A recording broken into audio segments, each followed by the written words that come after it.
Hi, everybody. This is Sarah Haas on the Boss Body podcast. Thank you so much for being here with me today. I have such a fabulous show in store for you. My guest, Christine Cataggio, is here, and she's a midlife redesign mentor. So I know a lot of you are like me and like Christine in our midlife years, dealing with a lot of changes, dealing with a lot of life. And, sometimes it's hard to know how to navigate that. Sometimes it's good to hear some other perspectives and give us some tips and some ways to kind of get through, because a lot of this is pretty difficult. So, Christine, I'm so glad you're here. Thank you for coming on. Thank you for having me. Now, I want to jump right in and have you kind of tell us, what is a midlife redesign mentor? What does that mean? You're basically a coach, correct? Yes, I'm a life transition coach. And so for many years, I've been working with women in all stages of transition, everything from divorce, dealing with aging parents, and I've merged into, as I'm coming of age myself, into women who are preparing for or going through retirement as well. Yeah, and I know I myself have dealt with a lot of these things. I've gone through a divorce. I have, cared for aging parents. When my father was very ill and passed away, I was his caregiver. And I'm not looking toward retirement anytime soon. I'm just in my early 50s, but I did have a major career change less than 10 years ago. And now I have two children, one of which is in college. The other is a senior in high school, about to turn 18. And I mean, all these things are huge. These are huge life changes. And, they say some of the biggest stressors in life are things like divorce or moving or loss of a loved one. And most of us have or are experiencing some of those things. Yeah, it's so true. And most of us at this stage of life have grown up with what I like to call a scripted life. In other words, we always plan for, we go to school, we get married, we have children, we retire, we work and we retire. And so life seemed to have all of these parts of life, major transitions happening at the same time, in succession. And nowadays, everything seems to be coming at us all at once. And that's actually how I got into doing what I'm doing, is because I started out in the aging and the healthcare area, and realized that so many of the women I was dealing with were having the issues of raising their family and then dealing with their parents' health issues. And so there was a lot going on at the same time. And what I noticed was most of us who are women who are dealing with this, although, a lot of men go through this as well. But what I've noticed was that for so many of us, we were trying to juggle so many things. We had so many balls in the air and we were neglecting ourselves. And that is the one key that I really would love for your listeners to take away, is that regardless of what is going on in your world, we need to take time for self-care. And I'm not necessarily talking about, the mani-pedis, which of course we all love and need, but I'm talking about really taking that downtime for ourselves, the time to get the quiet and just kind of take hold of who we are. And that's a big part of the whole process of getting through transition. It's really being able to take that time for ourselves so we can just kind of absorb what's happening around us instead of being overwhelmed by it, and get clear on how to manage through it. And I think that is something that so many of us struggle with, is that self-care piece, because it just seems like there's no time in the day. if you're dealing with kids, and I don't care how old they are, you're dealing with them. I'm finding that out. It does not end at age 18, that's for sure. And then at the same time, you might be dealing with aging parents or even just worrying about them aging. And then a lot of us have careers, and then you're also trying to balance your home. And in reality, women are dealing with the lion's share of it. Some men, but overall, especially, women are the ones, that are doing the caregiving and that kind of thing. And you just feel like you have to, like, there's no time in the day to even do those things, much less slow down, take time for ourselves. And you're right, I love a good mani pedi. I'll go get a massage once in a while, but it's not those are once in a blue moon, maybe once a month. And we've gotta have ways to take care of ourselves on the regular. Exactly, exactly. One of the ways that I found that really helps me, because once you get into your day, you can't find the time. And one of the things that I found is when I first wake up in the morning, before I even get out of bed, take that first few minutes before you even grab your phone, which most of us do instinctively, is Guilty. just kind of close your eyes before the brain starts, generating the list of to-dos. Just take that couple of minutes, say your morning prayers, your gratitude prayers, whatever, and just focus on your breathing and, prepare yourself in a calm way to start the day, because we never know what's coming out at us in the course of the day. So, if we take that few minutes in the morning and just, be grateful the sun is out, be grateful that, I woke up another day, whatever that is for yourself, and say, okay, we're ready for whatever comes at us today. I'm prepared. Give me what you got. It's I like to say that, give me what you got, because so much happens to so many of us. It's like, okay, what else can go wrong? But instead of thinking of what can go wrong, it's like, I'm ready. I'm ready. Just give it to me. And so we just kind of mentally, emotionally, and spiritually prepare ourselves before the kids start yelling or the phone starts ringing, or before we see the messages on our phone.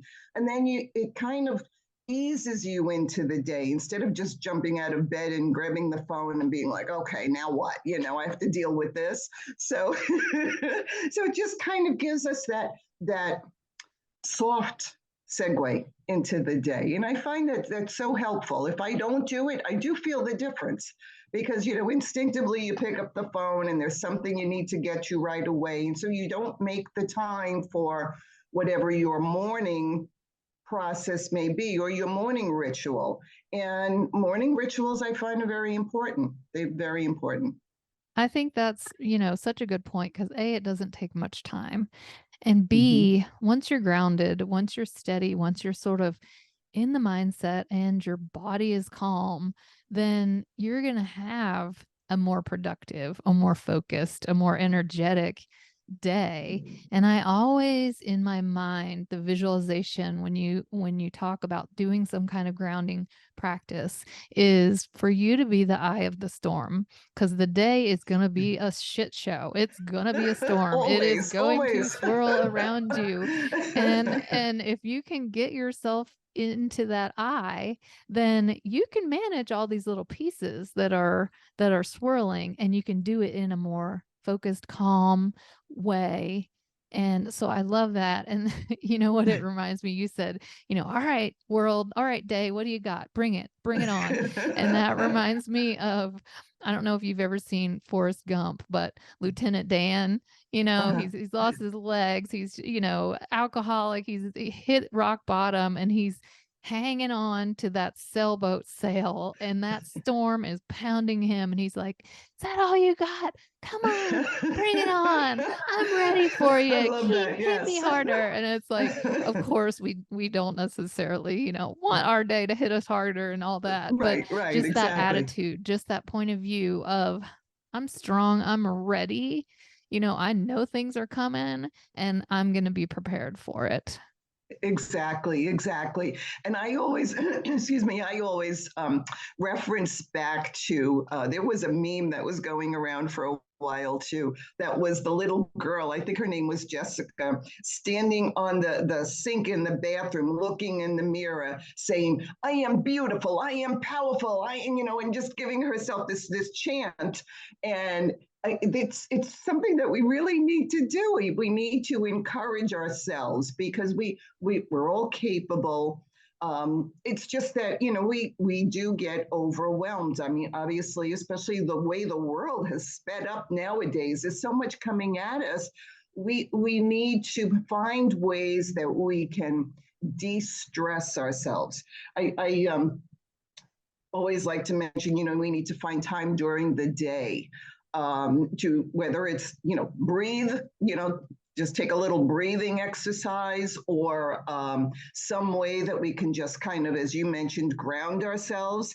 And we all need to make those potty breaks. If there's no other time, or if you're in an office and something is stressing you, take your potty break, and just go in there, take a nice deep breath, do whatever you need, but ground yourself so that we don't react. And that's one of the things I have really found is that, that's what gets us in trouble is when we don't take charge of our own sensitivities and calm ourselves, and we react to things instead of dealing with them appropriately, whether it be in a work setting or a personal setting, whatever it might be.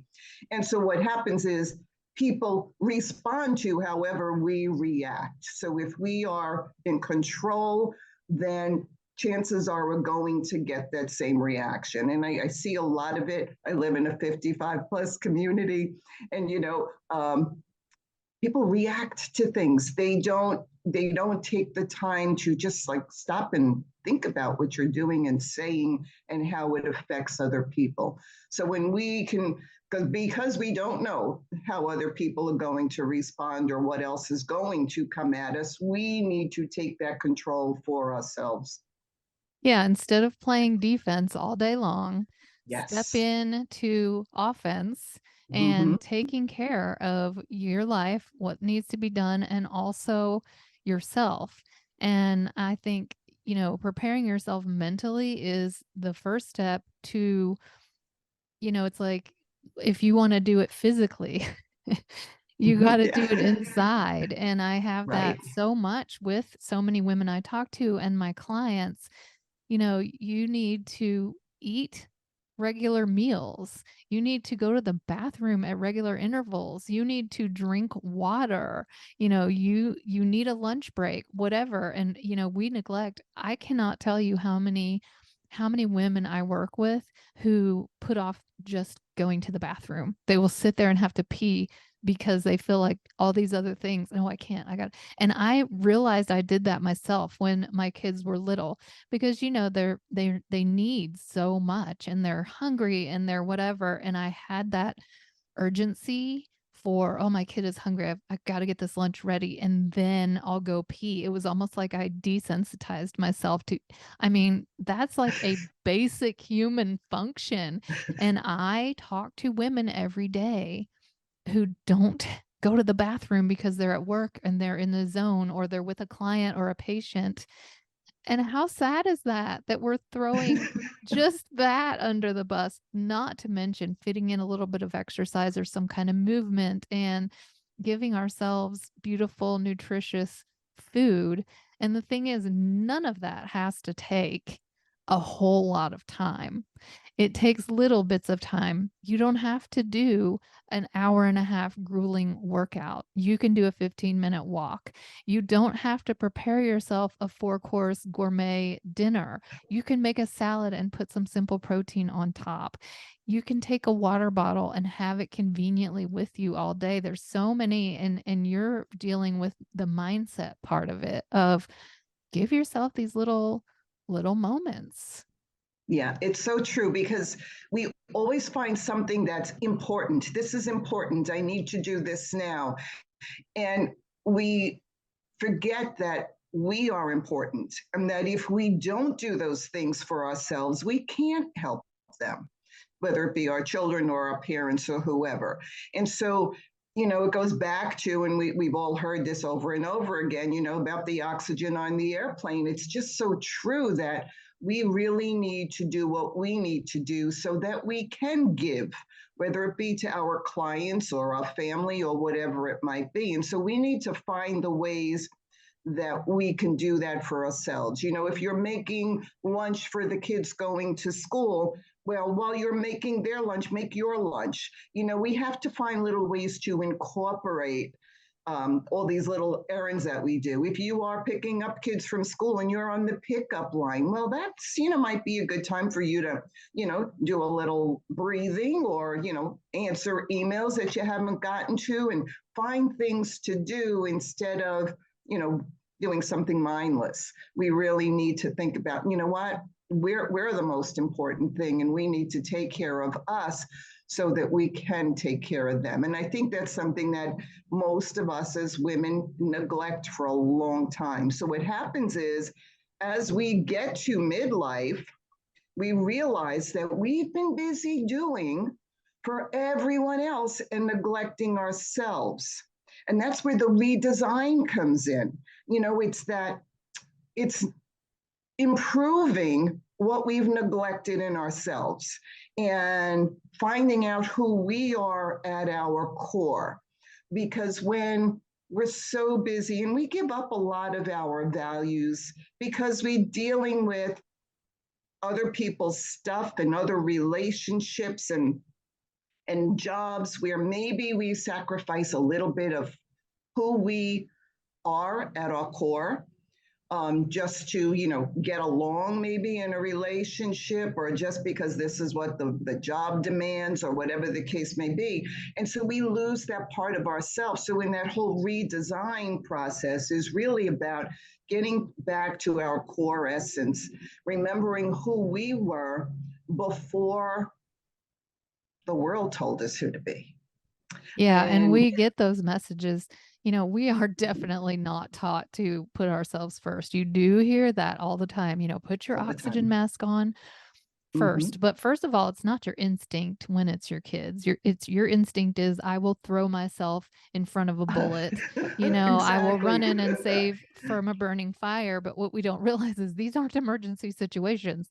This is everyday life. And Yeah. the way we're raised and the examples we had growing up, nobody stresses to put yourself first. That's like selfish. Self-care Yeah. is Mm. selfish. And that's another Yes. sort of catchphrase that's, self-care is not selfish. And we hear it and we Yes. know it mentally. But I love that you are saying, all right, I am here to put the brakes on this. You're in midlife. It's time to make some changes. Like, yeah, we've been doing this a long time. And first of all, this isn't going to serve you physically. Stress and all these things wear you down. And we want to feel good. We want to be strong. We want to be able. We want to go into this second half of our lives being able to do whatever the hell we want to do and not be broken down and exhausted and be getting sick and diseased or whatever that may be.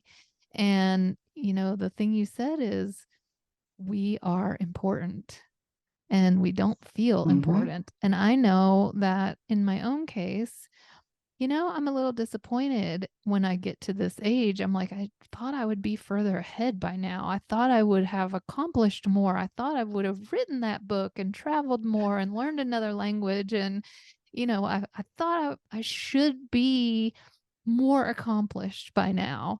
And it kind of, it really gives a hit to your self-esteem. And so Yes. I love Mm-hmm. that you are working with women to sort of change that mindset. Yeah, definitely. And as you said, we all go through that, and we all have those issues of, I should have done more by now. And I think, as we all know, social media has put a lot of that burden back on us. We always feel like, comparing ourselves, even if we say, oh no, I can't keep up with them, we still, there's something psychological that we still feel like we should be doing more.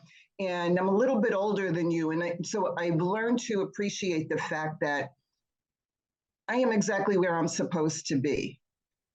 And trust me, it's, I have to remind myself of that all the time because I get those same feelings like, gee, I wish, I had this done already, or I planned to do this, pre-COVID and I still didn't get to it. And we just have to accept that we are exactly where we are supposed to be at any given time in life. And we're all given the gifts, we're all given the talents they're gifts that we each individually have. And so we can't compare ourselves to other people. And whatever is showing up in our life, whether it be taking care of parents or boomerang children, whatever the case may be, that's what we're supposed to be doing. So we really need to remind ourselves of that because it's hard to accept it sometimes, but and it does get a little discouraging.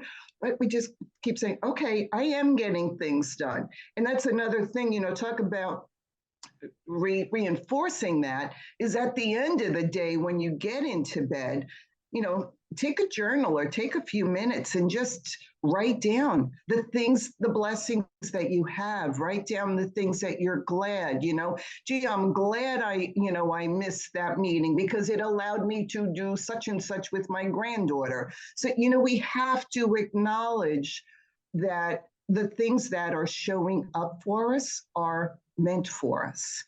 And that is a big thing that took a while for me to get there too. But that's why I'm so good at what I do with my clients, because I can express this to them and help them get that clarity and direction to get through it. So so that's really important thing to do in the evenings, at night. Take that downtime. When you take your shower, do it, mentally if you don't have the time to do it physically. So, I like so we that. do. Like kind of bookend your days. Start Yes. with it Mm-hmm. and end with it. Yeah, and Yep. the other piece I want to talk about is, there is that I didn't think I feel like I should be further along than I am now. But then the other piece is, what do I have to offer now? Because I'm aging. Because am I still relevant in society? Women are, if you're after 50 and you're thinking about changing careers, that can be terrifying because you're thinking, well, I'm competing with all these younger people who have all these maybe tech savvy skills that I don't have, or whatever, like it's going to be hard for me to find a different job. Or if you are looking at retirement, I mean, I have a lot of clients who are either just about to retire or have just retired who are really struggling with that period. Kind of like I've identified with this career for all these years. And now who am I without it? And how do I prove that I'm still worthy, even to myself, when I don't have these accomplishments that everybody can see on the outside?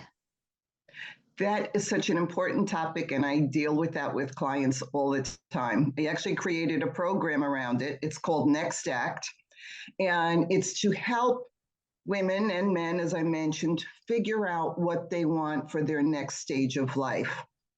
The good news is we've all been given the gift of longevity. So for many people, especially when retirement is looming, they think of it as an end place because that's something we were conditioned to think. But with the gift of longevity, there are many people living 20 and 30 years past their retirement and living to very old ages. And, take, for example, Tony Bennett. I mean, look at what he accomplished in his later years, okay? So there's so much of that happening. And there is a big push nowadays to fight ageism because the whole employment world is changing as well. Everything about that, if you follow and I do a lot of this work, with the retirement clients, when you follow the whole aspects of generational composition, okay, there are more of us midlifers than there are of the X's and the Z's. I always get my X's and Z's confused, but the next generation up, the millennials. Millennials, yeah. So there are more of us than there are of them. So we have a lot of wisdom and experience to bring to the table that corporations and organizations are starting to recognize they need to utilize, if nothing else, to be able to mentor the next generation that's moving up, because they do not have the wisdom and experience that we have. And so we need to be able to benefit from that and also monetize it. And that's one of the things I work on with my clients is I help them go through a process where they recapture the dreams and passions that they had when they were younger. What are the things you always like to do? What are the hobbies you have? What are the things that give you purpose and fulfillment? The things that are going to carry through those next 20 and 30 years of your life. And so, of course, it's much easier nowadays to monetize those things than it was years back. But there's a lot of ways of doing it digitally and tons of other ways, write a book, whatever it might be. But I help draw out those things that have been dormant. I call it the reawaken, refine, and redesign process, because the reawaken is reawakening all those lost dreams and desires. The refine is eliminating what's not working and bring more of what you do want into your life. And then the redesign is we put a blueprint in place for you to follow to bring them to action. So it's actually very exciting and rewarding, because for so many of us in midlife, it's like, what am I going to do with the rest of my life? Like, how am I going to pay my bills? And there are a lot of layoffs now. And so even people in, their 40s who may have, some very well-paying tech jobs are trying to figure out, well, what's my next step? Well, guess what? You've already been working 20 some odd years. You have a wealth of experience and knowledge to bring to the table. Let's figure out how you can utilize all of that life experience so that you can find the satisfaction and the fulfillment that you need, and find ways to monetize it, because we all know retirement is taking a total shift as well. So we really need to reframe how we look at the talents and the experience that we have. Yeah, I love that. At the core, it all goes back to realizing we're important, knowing that we're enough, knowing that we're worthy. And I love that you sort of help people drill down to that, to get back in touch with themselves. What brings you joy?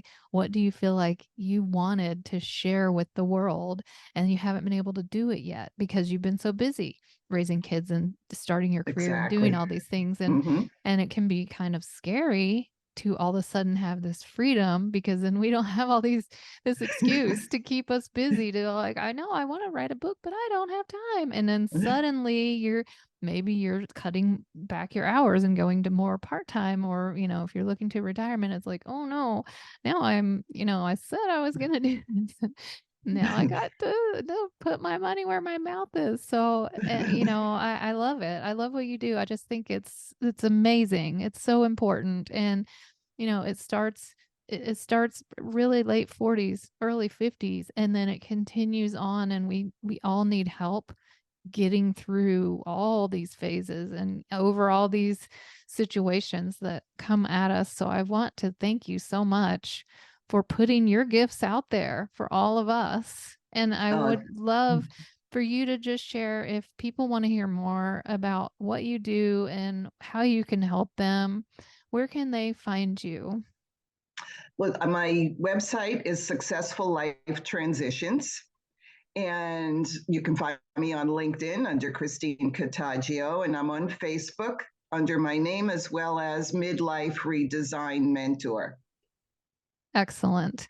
All right, guys, that is all for our show today. Christine, thank you so much. Thank you so much But for thank you being so here. much for having me. Thank you. Awesome. And thank you all for being here. And until next time, I will see you then.